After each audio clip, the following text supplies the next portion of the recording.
সমস্ত সুখের মায়া কাটিয়ে যে বেরিয়ে পড়লাম শ্যামনগর যাওয়ার উদ্দেশ্যে 20 টাকার বিরিয়ানি খেতে। তারপর অঙ্কিতের সাথে দেখা করে সোজা চলে গেলাম কাকির দোকানে শ্যামনগরে। তারপর ওখানে গিয়ে কাকির সাথে কথা বললাম একটু, তারপর কাকিকে বললাম বিরিয়ানিটা খুলতে। আর এই বিরিয়ানিটা তোমরা দেখতে পাচ্ছ, এটার দাম মাত্র 20 টাকা। তার সাথে 3 পিস চিকেন দিয়ে, আলু দিয়ে বিরিয়ানিটার দাম 20 টাকা। তো কাকি ঘি ঢালছে এখন। আর ততক্ষণ আমি অ্যাড্রেসটা বলে দিই, কাকি যতক্ষণ ঘি ঢালছে। তো অ্যাড্রেসটা হচ্ছে শ্যামনগর মুন্সিপাড়া, আর মাত্র দাম 20 টাকা। এটা অবিশ্বাস্য করা ব্যাপার, এই সময় দাঁড়িয়ে 20 টাকা বিরিয়ানি দিচ্ছে কাকি। আর তারপরে আমার জন্য বিরিয়ানিটা কাকি কাটতে আরম্ভ করে দিল। তারপর কাকি রাইসটা কেটে আমার জন্য দিয়ে দিল। আর দেখতেই পাচ্ছ রাইস কতটা পরিমাণে কোয়ান্টিটি দিয়েছে। আর এখানে চিলি চিকেন ছিল, তার সাথে ছিল ফ্রায়েড রাইস।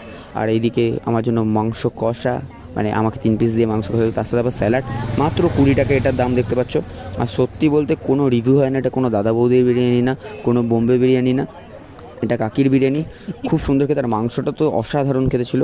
মানে 20 টাকাতে রিভিউ সত্যি বলতে হয় না, কিন্তু এটা যা খেতে ছিল। তো আমি এখন বিরিয়ানি খাই, আর তোমরা এরকম মিনি ব্লগ দেখার জন্য চ্যানেলটাকে সাবস্ক্রাইব করো।